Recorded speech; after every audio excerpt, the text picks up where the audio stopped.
What's up, guys? Welcome to another episode of The Girl Who Talks Sports, the podcast where we talk sports and other girly things. I am Sam Cardona, and thank you guys so much for tuning in today. I am super excited for this week's episode. We have Ruben and Josh from Those2Dudes podcast coming on. I'm really excited to talk to them. I was actually on their podcast last week. It was a blast. We had a really great time, and we have some NFL storylines to go into this week. So I'm bringing them on so the three of us can talk about it. But before we get into that, let's go through our plugs, guys. Don't forget to subscribe to the podcast on all podcasting platforms and leave a review, especially on Apple Podcasts. Those are very helpful for me. Don't forget to subscribe to the YouTube channel, The Girl Who Talks Sports. Like this video, comment on this video if you are watching on the YouTube channel, and please make sure to turn on that little bell. Click that little bell so that you guys get notified every time I upload a new video. And finally, don't forget to follow us on social media. TGWTS Podcast on Twitter and The Girl Who Talks Sports on both Instagram and on TikTok. I am becoming more and more active on there, and I had a banger this past week about Julio Jones. I'm very impressed with myself. I thought it was very funny. But so yeah, there we go. That is our plugs for this week. But there's a few things I want to get into before we talk about these storylines with Ruben and Josh. Very quick things, just two little snippets of things. First things first, what I want to talk about is Simone Biles. And the reason why I want to talk about Simone Biles, if you guys don't know who Simone Biles is, she is an American gymnast. She's competed in the Olympics, and I'm pretty sure she is the best athlete on this planet. She was able to land. All right, you know what? Let me look up this word so that I don't absolutely butcher it, because it's a funky word in terms of a certain spin that they do in the air. I'm looking it up now. It was incredible. If you haven't seen it, I highly recommend looking up Simone Biles's vault from this past weekend. Her vault was absolutely incredible. Where the heck is it? All right, here it is. From the NBC Olympics Twitter. So it's got to be correct.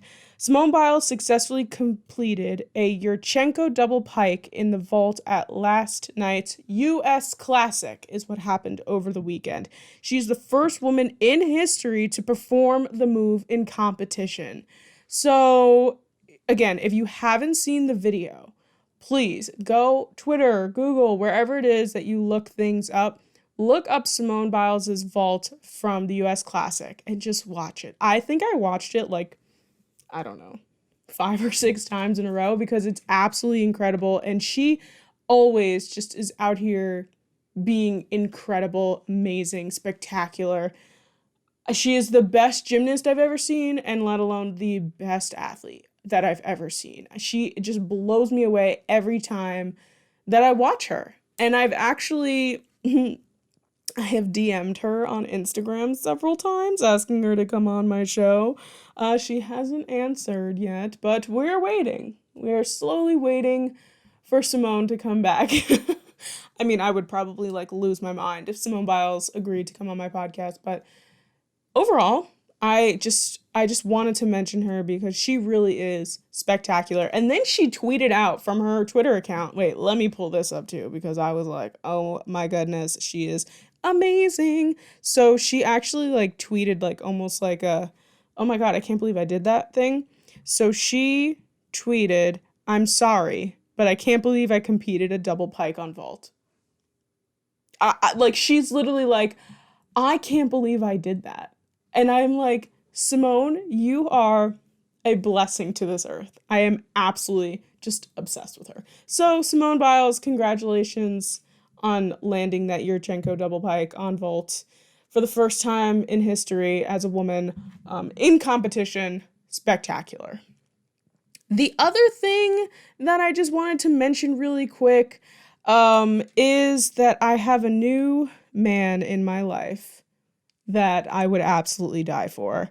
And you would think it'd be another football player, right? You know, there's so many of them that I'm just like fiending over all the time. But no, believe it or not, it is a golfer.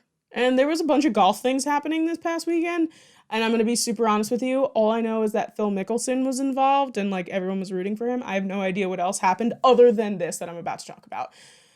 Brooks Koepka, who I've spoken about on this podcast before, which is weird. And I can't even remember why I was talking about him, but I've definitely talked about Brooks Koepka before. First of all, before we even get into why I'm going to talk about him, I was looking him up on the Googles, and he basically came out and was like, he was on the ESPN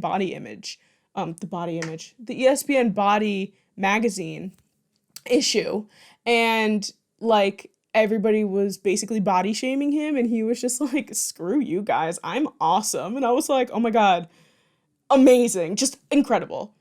So like literally this past weekend, when we talk about tea time and we talk about being petty and we talk about all this stuff, like a lot of the things that they're reporting on are things that, you know, they're like, oh, so-and-so said this about so-and-so, or this happened and blah, blah, blah. I'm really like, wow, that's crazy. This is video footage of Brooks Koepka being the most petty man in the world. Like, absolutely just insane. And I've watched this video so many times, and I even tweeted about it, and I was like, please make Brooks Koepka just the king of the universe, because there's another golfer who I think's name is Bryson DeChambeau or something like that. I just know his first name is Bryson. So you already know why Brooks Koepka probably like absolutely hates him, because his name is Bryson. But basically they hate each other, or he hates him, or Brooks hates Bryson. So, oh my God, that was the most golf sentence I've ever said. Brooks hates Bryson.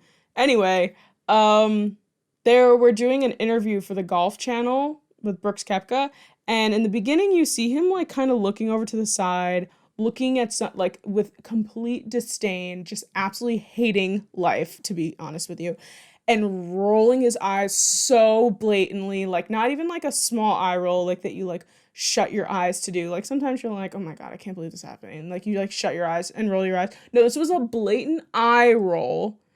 And then he starts talking, he starts doing the interview, so on and blah, blah, blah. And then Bryson comes and passes behind Brooks Koepka while he's doing this interview, and Brooks just stops, shuts his eyes, just stops talking. And the second I was like, oh my God, he stopped his interview because this man that he absolutely despises is walking by. Not even trying to talk to him, not trying to do it, just walks by. And then he like opens his eyes and he's like, I lost my train of thought.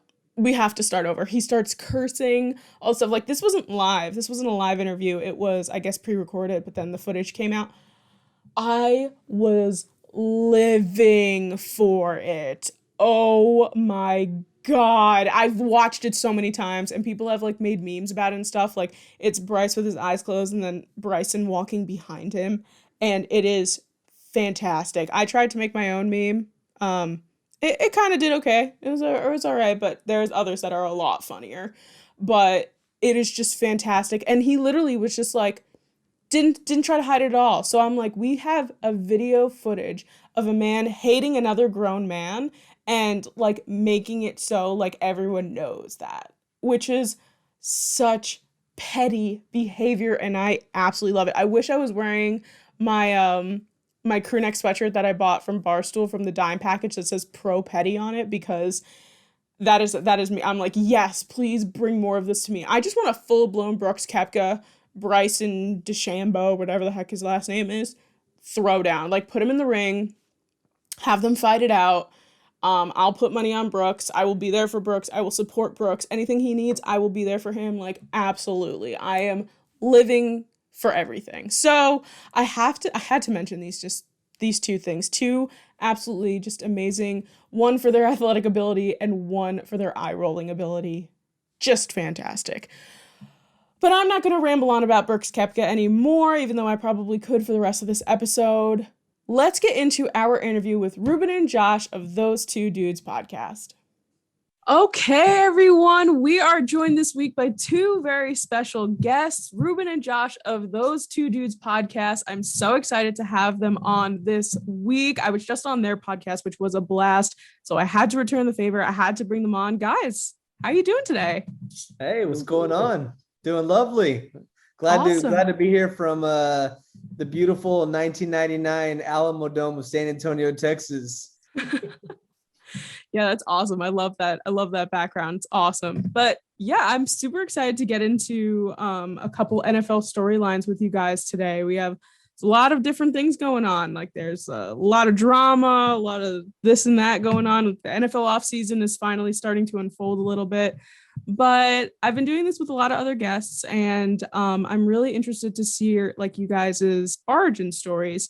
So I'll start from the beginning here. How did you guys like meet each other? How did you end up becoming friends? I'll take that one. So me and Ruben, we've been knowing each other since, I don't know, like 8th, 9th grade, since high school, middle school. Oh, wow. He was about 2 years younger. We didn't really hang out that much in high school. Not till after high school did we start working together. And we actually went to college together as well in San Antonio. And we both had a passion for the sports, and that's kind of where the connection, I mean, that's where we built our bond or whatnot and our friendship. And then it just went from there. So, yeah. Okay, awesome. Yeah. Wow, that's a long time to be friends. It was, yeah. That, I mean, I think Josh hit the nail on the head there. Is, you know, when you're growing up, yeah, all it takes is one or two similarities, and then that's it. You're connected forever. And it's, for us, it was sports and it was video games. And you know, that I think that, I mean, look, Josh, come on, look, NBA Jam. I mean, that was big for us. That was super big for us. We were big on NBA Jam video games, even though obviously this was long over, like, you know, we were well in the ages of PlayStation and Xbox, but we always busted out the old school Super Nintendo, NBA Jam. We love 90s basketball. So yeah, we had a ton in common, and then having all that common, we started, you know, have our own opinions on sports and start talking about those opinions out loud, and fast forward X amount of years later, and here we are. Yeah, that's awesome. That's awesome that you guys have been friends for such a long time and you've eventually developed this podcast. So what sparked your interest in, you know, starting a podcast? And like, I know that you guys are relatively new to the scene this year.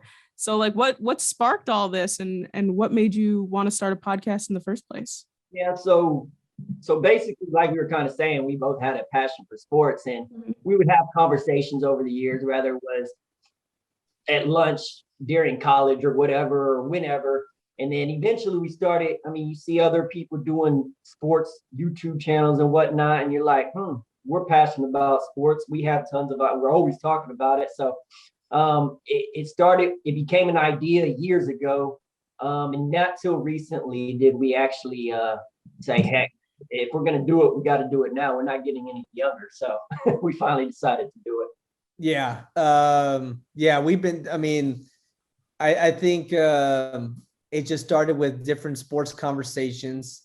I think Josh was probably one of a very select few, if there's even any others, of someone that I would have a sports conversation with, and he could rebuttal back with as much knowledge as I know about what we're talking about. Instead of, you know, chatting with somebody and then just having, oh yeah, I don't think that team will win. You know, I don't like them. I don't think that team will win. Okay, why? I just don't like them. I don't like the color green. You know, so it's like something super immature like that. But Josh is, you know, he's pretty big on, you know, knowledgeable about the sports that, you know, we both talk about, knows the stuff. And so, yeah, and this is long overdue. We talked about doing this several years ago, never did anything about it. And, you know, I think we finally did something about it, but this has been several years in the making. That's so cool. That's awesome. And so you guys thought of like the Those Two Dudes podcast. Did either one of you think of the name, or is that was like a joint effort kind of thing? I think that actually popped into my head. We were just throwing some ideas out there, and then just that one stuck. So yeah. Yeah, I mean, yeah, that was it. And also, I think we just left it at Those Two Dudes because I didn't want to corner us into only talking about sports, right? So like Right. not Those Two Dudes sports podcast or something different, just Those Two Dudes. So that obviously we would talk about sports, but at any time down the road we could talk about anything else that we wanted because it's just those two dudes talking. Yeah, I was actually looking through a few of your videos from like a couple months ago, and I saw that there was a Bachelor recap. Yeah. And it was, you were going over and like explaining everything, and I was like, this is awesome. I'm like an on and off Bachelorette watcher, but I was like, this is so much fun to like hear you, Ruben, explaining things to Josh, and it was great. And that's like the funny thing of it. It's just like, here's a person who knows a lot about it, here's a person that knows almost nothing about it. Let's explain it to each other. Yeah, I have and I'm an unhealthy fan of the Bachelor Nation, and so shout out Bachelor Nation. We got the new Bachelorette starting next week or in 2 weeks. Oh boy. That's for a different time, different place, but that's I love it. Yeah, that's awesome. I love that. Because I've like watched The Bachelorette and I've watched The Bachelor like on and off, and but like the thing is that like once I get into one episode, I'm like, well, now I have to watch the rest of the season. Like it's very, you start watching it and you're like, oh, well, now I can just forget about it for the rest of the year, and you're like, no, I have to watch this all the way till the end now. So, and the way I even got into The Bachelor was something sports related, because Jordan Rodgers.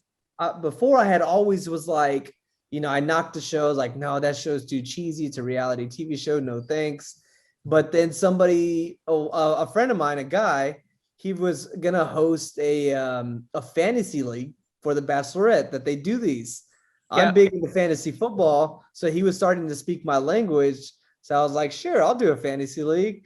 And he held like a watch party where like I think there was like 12, 15 people there. We were all in the league and we all watched the first episode together. And I was hooked after that. I was genuinely, like you said, right after you watch the first episode, I was like, well, I need to know how this ends. Yeah. So. That's so fun. The Bachelor fantasy stuff, I've never personally done it, but I've seen people do it, and I'm like, that looks like so much fun. Like, betting on who you think's gonna be at the end, who you think's gonna be that. Like, it's great. Yeah. But so both of you guys are from Texas. I want to know kind of about your sports teams and what sports teams you root for, and what kind of sparked you to like and root for those teams. Okay. So I got 3 teams. I'm NFL, college, and then NBA. So we live or we're from about 30 minutes east of San Antonio. So obviously it's natural that we're Spurs fans. Fortunately for us, we grew up in a time when they were the best team in the NBA. So that's awesome. The other 2 are kind of weird. I'm a Tennessee Titans fan, but for those that don't know, they were originally the Houston Oilers. Houston was the closest NFL team. Gotcha. I grew up when I was 8, 9, 10 as a Houston Oilers fan. That's when they decided to move. They were the Tennessee Oilers for 2 years. I stuck with them. And then when they changed their name, I didn't like it, but they still had all my players like Eddie George, Steve McNair, and all them guys. So I stuck with them. I know a lot of people switched off to the Houston Texans when all that happened, but I stuck with the Oilers or Titans, whatever you want to call it. See, I got the Oilers hat and Titans sweater here. But that's my NFL team. And then my college team is a team that probably nobody knows about, Texas State Bobcats. I literally can see their football stadium from my balcony of my apartment here. So that's my college team. I grew up a Longhorns fan, but everybody in Texas grows up either a Longhorns or an Aggie fan. Once Texas State actually made that jump to the FBS, I've always been an underdog fan in whatever sport. It was natural. They're closest to me. I went there for a little while. Both my brothers graduated from there. It was natural for me to just jump on board when they make that move to the FBS. So that's my college, both basketball and football. So for me, look, I'm at the Alamo Dome. Like Josh said, we grew up Spurs fans. I if I had to count, I've for sure been to north of 100 Spurs games. I have I keep all my ticket stubs from Spurs games that I go to. I've kept them since I was a kid. I have my very first ticket stub. It was in 1991, and it was at the stadium before the Alamo Dome, which is now demolished. So yeah, I mean, we're 3 stadiums in since, and yeah, huge Spurs fan. And I think what even made us bigger Spurs fans is, like Josh said, we were fans in the era where they were winning the championships, but really we were fans in the 90s when they weren't winning championships, and they were always almost right there. They were always right there. So that's when we were fans. And then the championships just came, and that was something else. We had all long been Spurs fans since. But yeah, Spurs fans all the way. Obviously, I grew up a Cowboys fan too. My whole family's Cowboys fans. I remember watching the Super Bowl in, I think, 93 against the Bills. So, it's, watching those. Unfortunately, that's, one of the last. I mean, we had a Super Bowl in 95, but that was the last time we've been to the Super Bowl. The rest of the NFL loves to remind us that. And, college, I do follow the Texas Longhorns. I live here in Austin, so especially more so now, I follow the Longhorns. And then also baseball, I don't really have a team. I never really was a huge Houston Astros or Texas Rangers fan, but for whatever reason, in the 90s, especially growing up, I was when you're a kid, you follow players, like you have certain players that you just love. Mm-hmm. And then subsequently you follow that team because you love that player. Right. So for me, baseball, one of my favorite players was Ken Griffey Jr. So it made me fall in love with the Seattle Mariners. And then I remember the Mariners of the 90s with Alex Rodriguez, Edgar Martinez. And since then, I always followed the Seattle Mariners. So I guess essentially have become a bigger fan of the Mariners than I have of any team in baseball. And they're just terrible. They're terrible year in and year out. I've been to a Mariners game in Seattle, but yeah, it's pretty random, but I'm a Mariners fan. But other than that, the Spurs and the Cowboys are my team. I gotcha. Well, I think that I feel like everyone has a team like that where they just like a player so much that they just like hook onto them. And then you're like, oh, well, I guess I'm just going to be a fan of their team because I really like that player. So yeah, that's how I feel about like Aaron Rodgers and the Green Bay Packers. Like I'm like half of a Packers fan only because of Aaron Rodgers, though, which we'll get into. We're going to talk about Aaron Rodgers soon. Wait.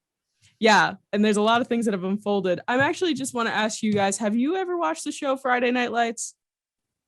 With the show. I watched like a couple episodes here and there. I couldn't tell you nothing about it though. Yeah, same. I know it was filmed here in Austin. Yeah, and I know I've seen the movie several times. Love the movie. But no, I never really followed the show all that much. The movie, I will say, is pretty spot on with Texas high school football. Really? I mean, high school football in Texas is a religion. I know, Josh knows when we were late in our high school years, our high school team was doing really well. And it was the first time they had done well in 15, 20 years.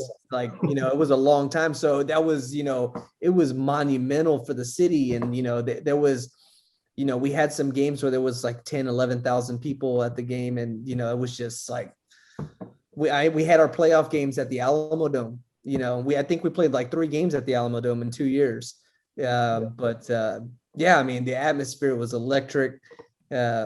Yeah, dang, that was good times. So yeah, all that to say, the Friday Night Lights, the movie at the very least, was is pretty spot on. Yeah, I'm just wondering because I've never actually like gotten to like talk to people from Texas before. So I was like a big avid watcher of Friday Night Lights, and like the whole thing in that show is like Texas forever, baby. Like they're all about Texas. Everything's football, like Texas football and everything. So I'm like, I wonder if they've actually ever watched the show. It's very good. So it's based about the main team is that what do they call it? They got the P on their helmet, right? They're the Dillon Panthers. Dillon Panthers. Okay, so the real life team is actually Pflugerville Panthers. They changed the name, but the uniforms are exactly the same. Oh wow. So, yeah, and there's a few other teams they did that for in the movie too. They got their exact uniforms, logos, but they just kind of, I guess, because I don't know, they don't want to copy the exact school. And, yeah. And Pflugerville, it's a suburb in Austin. Yeah. So it's in the Austin area. I think the head coach in Friday Night Lights, Kyle Chandler, he lives in Austin right now. Oh, really? Yeah. So I was like, I mean, Kyle Chandler is so good in that show. Like he's good in a lot of stuff. Yeah. Yeah. And like, he's just like, he just, for me, like really just like gets that coachingness in him. And it's just like, I'm like, wow, he could be a real football coach. And then people have asked him and he's like, no, definitely could not ever be a real football coach, especially not Texas high school football, because like you guys said, it's like a religion, basically. It's hardcore. But yeah, I just wanted to ask you guys that. But let's talk about a little NFL. Let's get into our NFL chats. One of the big things that's going on in the NFL right now, everybody just like grabbed onto it, started talking about it. Julio Jones. Julio Jones has been in the news right now. There was a lot of speculation earlier about him leaving the Falcons or getting traded. And then he came out on the Shannon Sharp and Skip Bayless's show. Shannon Sharp called him up. I have no idea if Julio Jones even knew they were on live TV. Straight up goes, yeah, I'm out of Atlanta. And I was like, okay, here we go. We're stirring the pot. We're getting things ready. So I want to hear from you guys. Do you guys think that Julio's actually going to leave Atlanta? And if he does, where would he go? And like, where would the best fit for him be? Right. Like you said, there's a lot of talk about that going on. And I don't know if y'all seen that. He had supposedly he had a Cowboy shirt. A fan took a picture of him or something like that. So there's that. And then plus, like you said, he said, I'm out of there.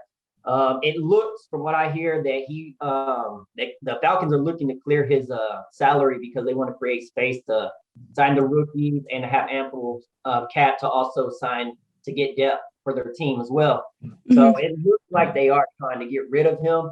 The only thing is, I mean, it's kind of weird because like when teams start getting rid of their stars and whatnot, you think they're in a rebuild mode, but they kept their quarterback. They could have drafted a quarterback in the first round with their fifth pick, I think, and they didn't do that. So clearly they think they're close to being contenders, it seems, or else they would just completely start over. So I find that kind of weird, but I think he's going to be gone.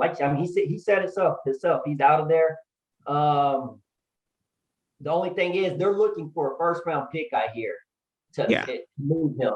And he only played 9 games last year. He was coming off an injury. He only played 9 games. He's 32 now. So I don't think they're going to be able to get that, which also makes things a little tricky. I'm not 100% sure what they're going to do about that. But, yeah, I think he'll be gone. And I'm hoping he goes to the Titans. I know that's one of the teams that's floating around there. So I'm hoping that he lands there as a Titans fan. Yeah. Ruben, what about you? So they should absolutely trade him. They actually mentioned trading him prior to the draft. Mm-hmm. They said that they floated that idea out there. I don't think that they're going to get a first round for him, but also that's okay. I think Atlanta is okay with not getting a first round. That's just what they want, right? Mm-hmm. Anybody wants a first round if they're going to trade somebody. And I don't think it'll affect them all that much if they trade him because they still have Calvin Ridley, who I think he's right. He's a stud receiver, and now they have Kyle Pitts, so they still have a lot to go around on the offensive end, and they have Matt Ryan, so it won't hurt them all that much. And I think a contender will get Julio. I have a lot of names of where he could go. Quite honestly, there'll probably be about 20 different teams in the mix for him. It's just who can give the better package. Josh mentioned the Titans. I agree. That is one person. And also I think why the Titans are high on the list is because Julio Jones has been working out with Derrick Henry this offseason. So just throwing that out there. Another team in the AFC South, Josh, is the Colts. They didn't upgrade any of their offensive pass catchers this offseason or draft. They got Carson Wentz. So you want to help them out, maybe get Julio Jones. Another team I'll keep an eye on is the Patriots, too. Patriots? Yes, definitely the Patriots. Players, they're still really good that they can get for cheap or they don't have to give up too much. So Patriots are on my list also. Also the Ravens. They still need receive. I know they drafted some receivers, but if you could obviously get Julio over that, that's a plus. The Cowboys, simply because he was wearing that hoodie. I don't know if it could make sense financially or what knowing the Cowboys, they would give up everything for him. Even, that's just how Jerry Jones is. I think I heard about the 49ers being thrown in the mix. And then also the Cardinals, simply because DeAndre Hopkins posted on Instagram, I think, or Twitter about trying to get Julio there. And he even said that he would restructure his contract so Julio could come to Arizona. Yeah. So if you had DeAndre Hopkins and Julio on the same team, I mean, that's scary. Cardinals would be Super Bowl contenders, and they're already borderline Super Bowl contenders right now.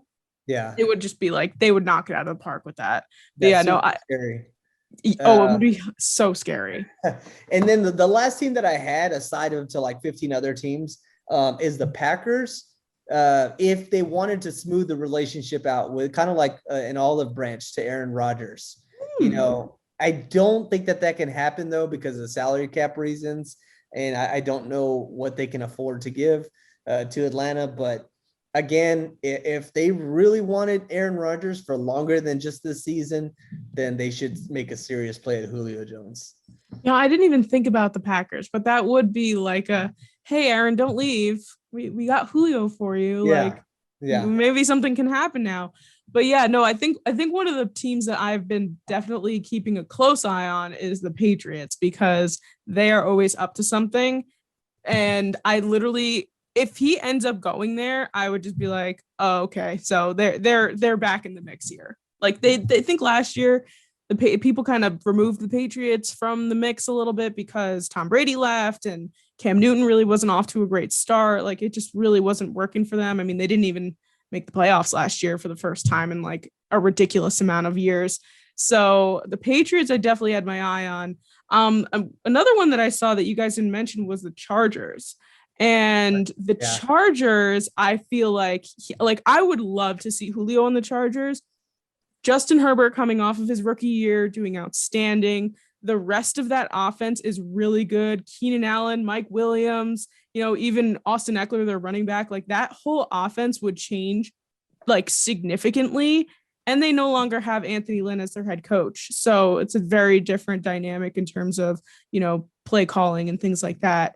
But I feel like it's all a toss up right now. I mean, Julio could literally go anywhere. But another thing I saw about the Cowboys is that Julio said, I want to go somewhere I want to win, so I'm not going to Dallas. So yeah, I mean, he's not wrong. He's definitely not wrong. Yeah, the Chargers were another team I saw. And I mean, God, to play with a big arm like Justin Herbert and have Keenan Allen on the other side of that's pretty awesome. That's pretty awesome. But knowing the way this works out, I wouldn't be surprised if Tampa Bay got him somehow. I saw an NFL meme account, a fake account, put up one of those Instagram posts that the NFL puts up when they're someone has been traded or something, and it said Julio Jones to the Buccaneers. I started freaking out. I was like, wait, no, this cannot be happening. And then underneath it was just haha, just a joke. And I was like, oh my God, they don't need him. They don't need anybody, and yet they'll still get some of the best free agents out there. I would just be so upset. I'd be like, just cancel the season at that point. Tampa Bay's winning again, whatever. Yeah. But yeah, there's so many things going on with Julio right now. And in terms of the interview that went down with Shannon Sharpe and when he called him up, I don't know if you guys saw the video of it, but I genuinely don't think that he knew he was on TV. I feel like Shannon Sharpe just called him. I didn't see the video, but I heard about it, and I heard people saying that, I think he was caught off guard. And I would be frustrated. I'd be frustrated as Shannon Sharpe for that, Yeah. That's crazy. It was just the way that it happened was that they were in the middle of their show. Shannon Sharpe just picks up his phone and he it just starts ringing. And Skip is just oh, I wonder if he'll answer, da da da da da. And then they just start having a conversation. So and he never says hey, Julio, we're on the air. You're on, Undisputed or whatever. And they just started talking, and he was like, "Are you staying in Atlanta?" And he just goes, "Nah, I'm out of there." And I was like, I really don't think Julio knew he was on TV. And if I were him, I would have been pissed, like really pissed off, because like now the news just blew up over that, like completely just exploded. So well, unless he really wants to be gone. If he really wants to be gone, then I mean that might help things move faster. True. You know?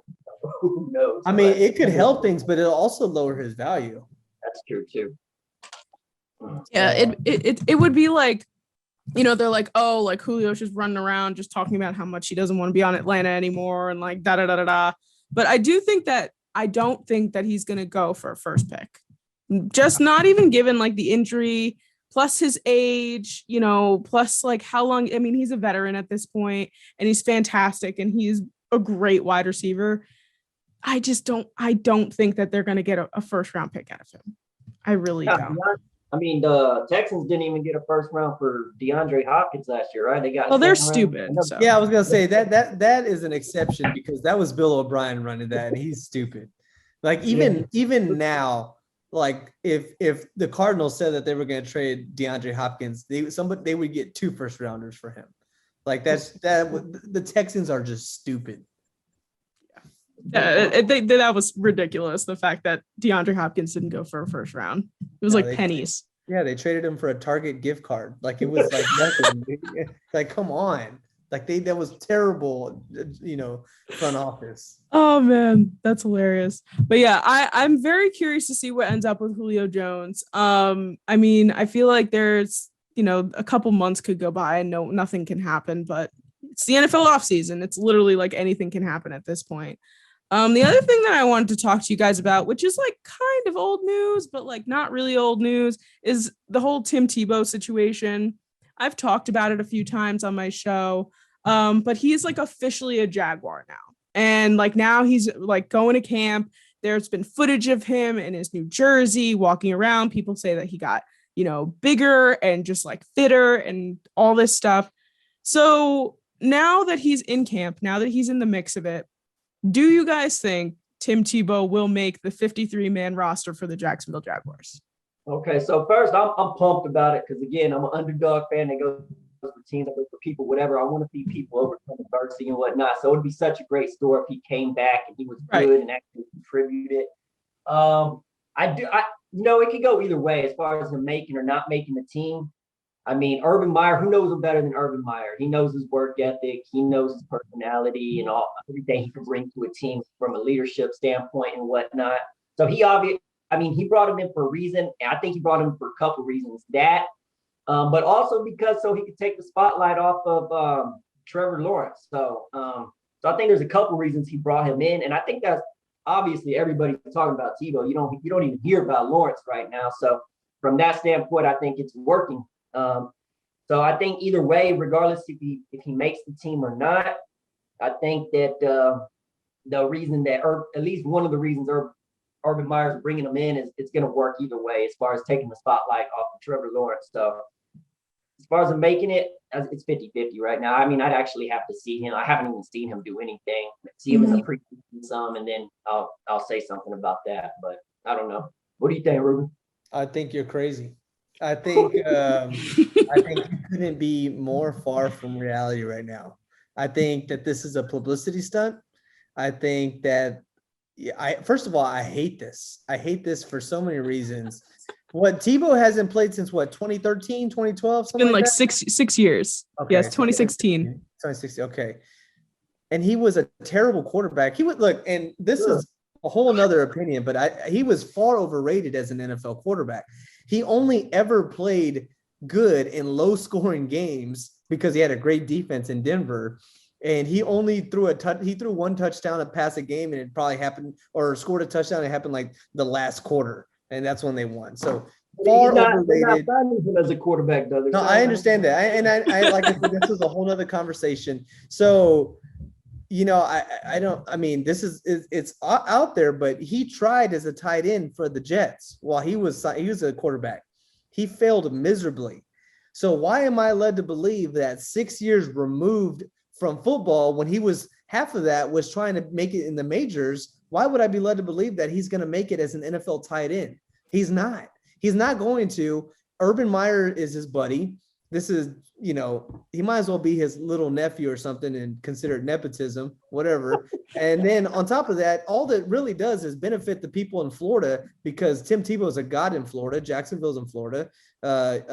Gainesville isn't terribly far from Jacksonville. So all that does is just spike up the sales in that area. Outside of that, it's a publicity stunt.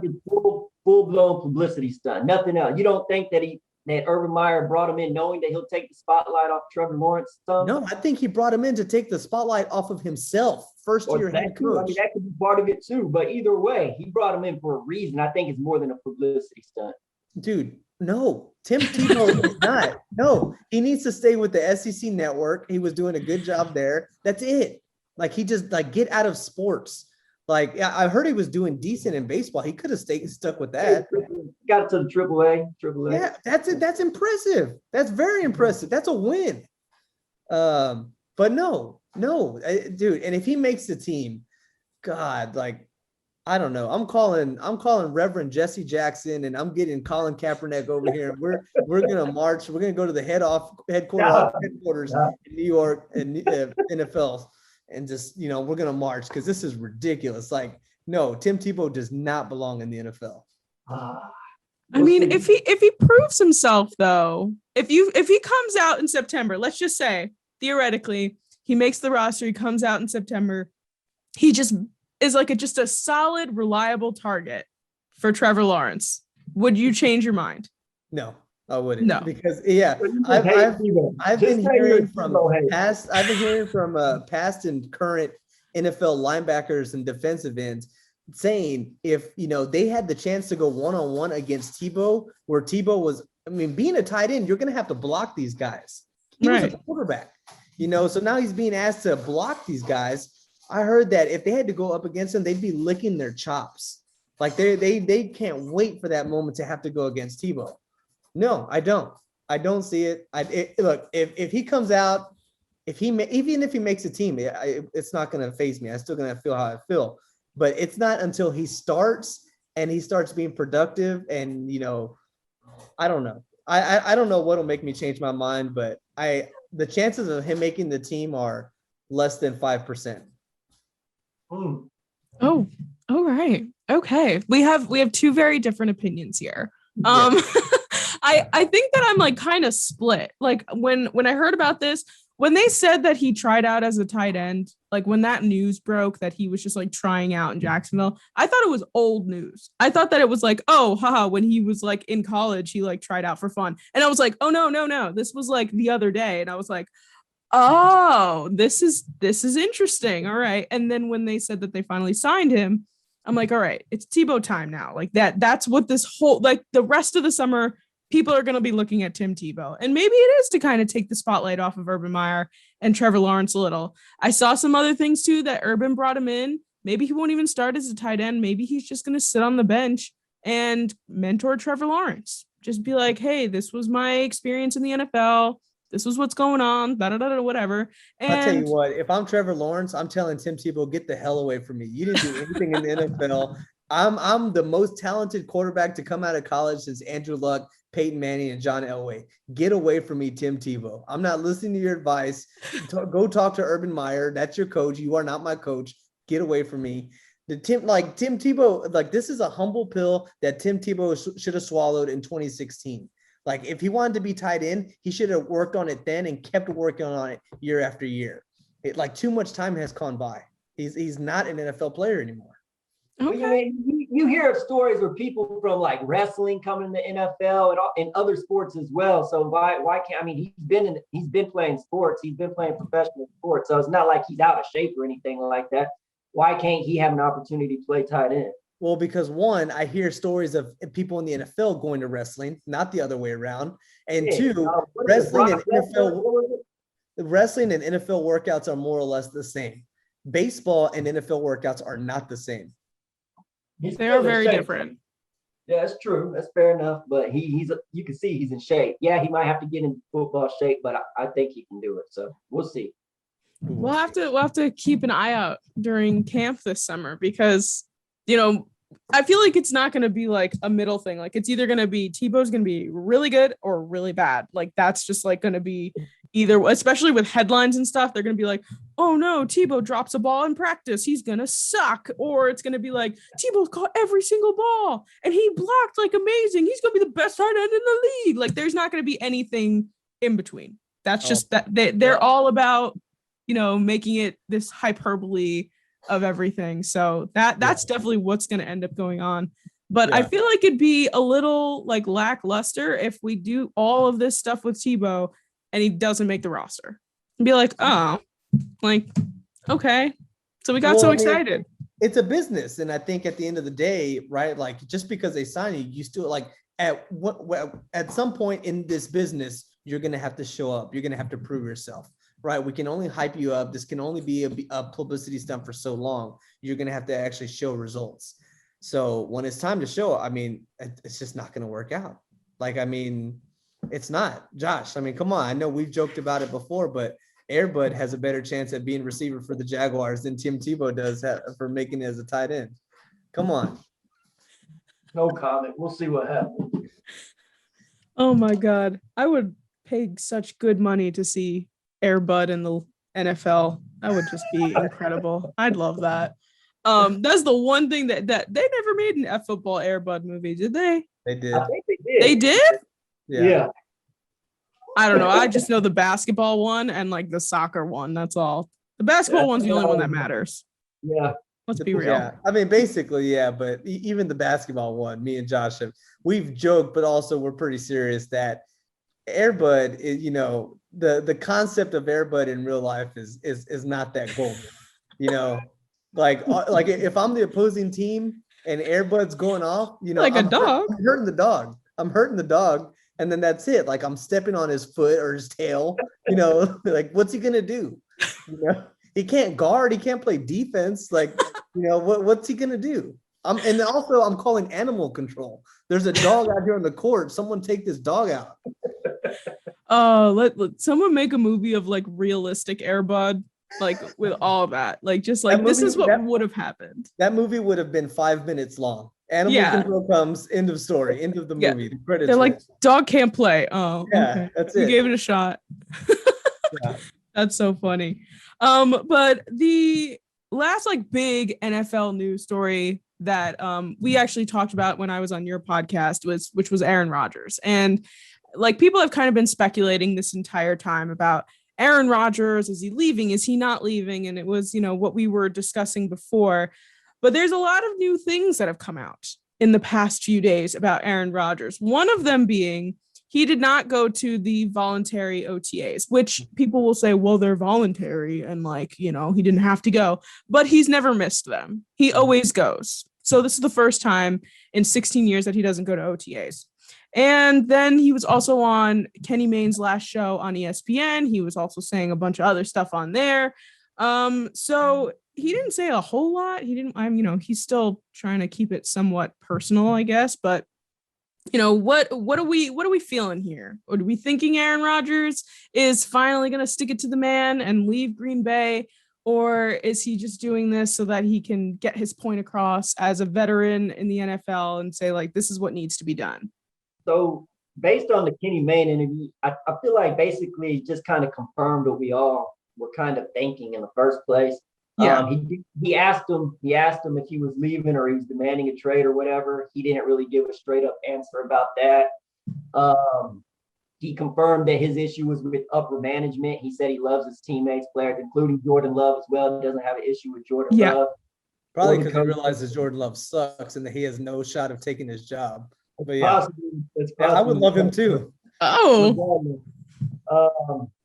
So I don't know. I mean, we didn't really find out too much. I feel like it was basically just confirming what we were already thinking. I still think he'll probably end up. I said on our show that I think that he was kind of let Green Bay fans know that he's going to be gone soon, regardless if it's after this year or whatever. I don't necessarily like that. I still think he's going to come back for this year. But this could be his last year there. Mm-hmm. That's what I'm thinking. I think so when he did that interview with Kenny Mayne, honestly, I I guess I didn't look at it from that point of view, him really having an issue with upper management. And like, I guess the way he mentioned it, like it's about players, not, not the front office. It reminded me of Michael Jordan's issue with the upper management and Jerry Krause, in his final years in Chicago and how that ended. But of course, everybody on the team felt like that, not just Michael Jordan. In this case, it seems like Aaron Rodgers is the only one that feels like that. I don't know. This is so strange, and he's definitely coming off as a diva right now. Outside looking in, it seems like the team is very well built. They have a top running back, one of the best receivers in the NFL, a decent O-line, a great defense. I know the coach is he's still getting in there with the experience, but he seems to be decent. I don't know, like what is he wanting? Like, I don't know what he was wanting. It seems like they built a really decent team around him. I mean, I feel, I don't know. I think he'll come back this season, but I would guess my guess is that this is probably his last year in Green Bay. Yeah, it's funny that you talk about MJ and Michael Krause, because I'm pretty sure that Aaron Rodgers compared his GM to Jerry Krause. Like, he said that or implied it or something like that. Okay. But Aaron Rodgers, which we've already spoken about, he's a drama queen. He's petty. He loves to start drama. That's just like, he feeds off of it. He loves it. It's just the way that he is. I just don't know. I can't get a read on him, and I can't get a read on the situation. One of the things that stuck out to me in the Kenny Mayne interview with him was he said it's about doing things the right way. That was like his big thing. Was like, it's not about my teammates. I love my teammates. It's not about Green Bay. I love Green Bay. It's not about the fans. I love the fans. It's about doing things the right way. So there must be something going on in the front office, with the GM, with the coach, like whoever, that he's like, something's not being done the way Aaron Rodgers wants it to be done, and they're not budging for him. And he is a 16-year veteran, and he's been on this team for a long time, and he's paid his dues, and he's, won Super Bowls, but there's something that they're not giving him that he wants. And whether it's money, contract, like whatever it ends up being, a receiver in the first round instead of a cornerback. So, I feel like there's something that he's just almost like throwing a tantrum over, like a toddler, like, I want that. And they're like, you can't have that. And he's like, why not? I think he just wants some say-so. Obviously, he's not getting much say-so. They're never drafting any receivers or anything. I'm sure if it was up to him, they would have taken somebody one of these years. So it's probably just where, like he said it's the players that build the foundation or whatnot. And he was like, it's a philosophy thing, referring, I think, to management, how they go about doing their thing. So, and I think it's just, he wants players to have a voice, and maybe they don't have a voice, specifically himself, obviously. So that's what I'm thinking. I don't know what. Yeah, well, to echo what both of you are saying, I think it's I think there's a disconnect, right? Because it just doesn't make sense for him. Like, we both understand that they haven't been drafting to help him out, and in the first round. But take that away, what else are they not doing for him? It just doesn't make sense. So there has to be something behind the scenes that we're not seeing, and that only he knows about and the front office knows about. Because there's just, to the naked eye, there's nothing else. Yeah, definitely. Because it feels like, this team almost made the Super Bowl last year. There's been years where even when Aaron Rodgers has been hurt and out for a few weeks, like, he still comes in and like they still make it to the playoffs. So, granted, their division is pretty easy to win, to be fair. With some of those teams in there, they're not all of them are bad, but in terms of the division. But yeah, there's definitely something unspoken, nobody's really talking about, that is putting this kind of tension within the organization with Aaron Rodgers. And like you guys said, he's getting older, and maybe this might not be his last year, but it's definitely coming to a close. And he keeps saying it too. He's like, I'm not going to be around much longer. I'm going to be gone soon. And, it's all about the fact that, he is getting older, and this is the way that the league works. But I'm definitely going to be interested to see what happens in the next couple of weeks, really, because if he doesn't show up June 8th, that's technically holding out. Like June 8th, he has to be in Green Bay. Yeah, at workouts. And look, I think Aaron Rodgers, he skipped the OTAs voluntary. But he couldn't be in the more polar opposite conditions than in by missing the OTAs, because he's in Hawaii right now, and he was doing karaoke in Hawaii. So I love him. I mean, it's like, God, this dude, he might as well have a reality show. At this point, give him one. Give him one. I would watch so much Aaron Rodgers reality TV with him getting married to Shailene Woodley and this and that. And if he's going to start talking to his family again, there would be so much content. I would love that. I would love that so much. But yeah, the Aaron Rodgers situation, I feel like every week we get new information, and people just, with not a lot going on, we're trying to pull this apart, and we're dissecting it and literally watching every single thing we can, reading every article we can. But at the end of the day, we don't know. That's just the bottom line. We don't know, and we won't know until basically a month or so. Yeah, in a couple of weeks. So we'll definitely see what goes on with Aaron Rodgers. And the last thing that I wanted to ask you guys, which I thought was an interesting thing, I know that the draft is kind of out now. It's been about a month since the draft happened, but I want to hear each of you guys' favorite pick in the draft, not necessarily your team, but your favorite pick in the entire draft, and who you're most excited to see actually play in the league this upcoming year. So I got a few.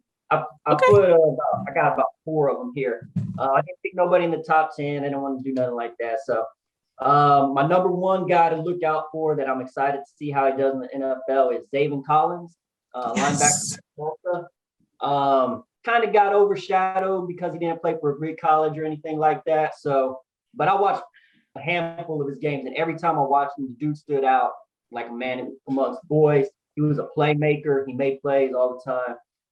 So I'm excited to see what he does at Arizona. My number 2, another guy that ended up going to Arizona in the second round, Rondell Moore from Purdue, the receiver. He was a playmaker at Purdue for a team that in the Big Ten is kind of toward the bottom, maybe in the middle sometimes. But even against competition like Ohio State, he made plays. So I'm excited to see what he can do with more talent surrounding him. So I'm excited about him. Another dude I'm looking out for is, he went in the 5th round, another running back, Kenneth Gainwell from Memphis. He was a playmaker from the get-go, even as a freshman for Memphis. So I want to see what he can do. And I got one undrafted player that I'm excited to, that got signed by the Washington football team. He's a 5'7" running back out of Buffalo, Jarrett Patterson. In 6 games in a shortened season last year, where they only played 6 games, he had 1,000 rushing yards and 19 rushing touchdowns in only 6 games. Reason he kind of got overlooked, again, he is only 5'7", but he's stocky built. He still weighs around 195. So you've seen some shorter running backs in the NFL, like Sproles, have success and whatnot. I'm thinking maybe he could do something like that, but the dude is a flat-out playmaker. So I want to see what he does. I believe he's from Washington. He grew up in Washington, so it's cool that Washington football team signed him. And so yeah, those are my guys. Cool. I like that running back. I love those small guys that come in there and just are freaking awesome. Yeah. But Ruben, what do you got?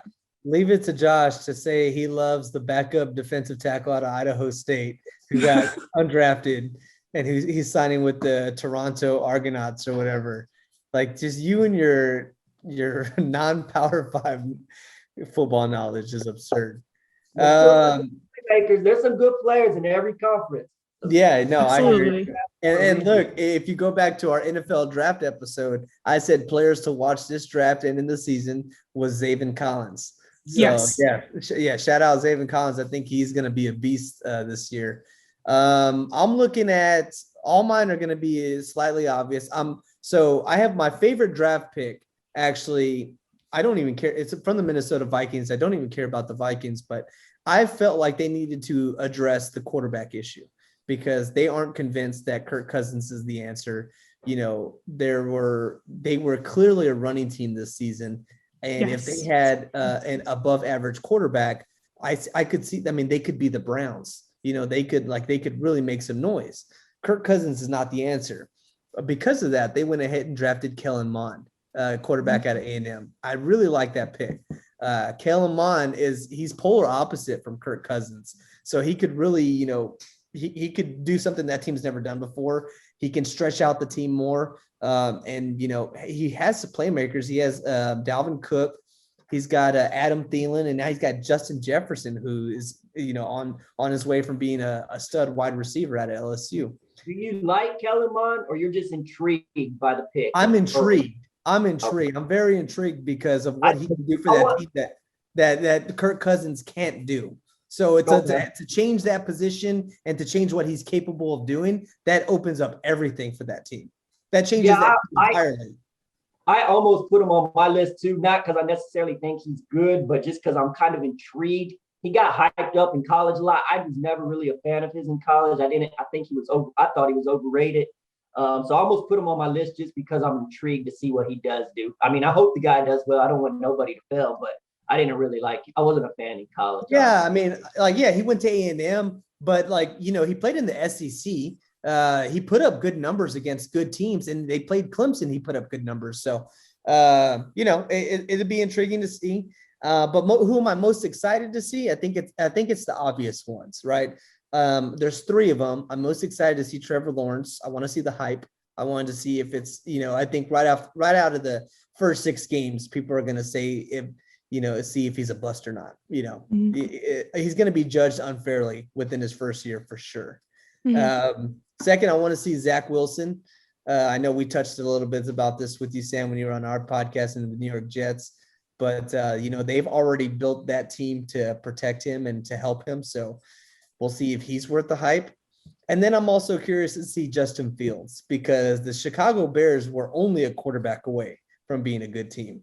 Yeah. So if he can, I think Andy Dalton will be a week 1 starter. I think Andy Dalton will go down in the third quarter with a broken everything because he's not mobile. And then I think Justin Fields will be starting by week 2. Yep. We'll see. We'll see how he is. And, I'm rooting for Justin Fields because I feel like that's a great combination in Chicago. But those are my 3 guys I'm looking at. Yeah, that Justin Fields pick, honestly. So the Bears ended up getting that pick from the New York Giants. And one of my best podcasting friends is a Bears fan. So we were on a live together and we were both like, oh my God, we just traded down. You just traded up. You're getting a quarterback. It's happening. And I had the same thought process. I was like, okay, Andy Dalton, he's going to start. He's either going to suck so bad or he's going to get really hurt. And then Justin Fields is coming in. But either way, Justin Fields is coming in. That's the bottom line. And I think that the Bears had one of the best first round picks with Justin Fields trading up for him in that first round. But those are all really great. I'm excited for a lot of those guys too. One of them that I'm really stoked to see is Najee Harris on the Pittsburgh Steelers. My brother is a Steelers fan, so he was really excited to get Najee on the team when they announced that pick. And I just feel like he's going to work really well with that team. I feel like he's just going to fill in that one hole that they need, that one thing that they were missing last year, even though they did go undefeated for, 11, 12 games and everybody was like, what's going on?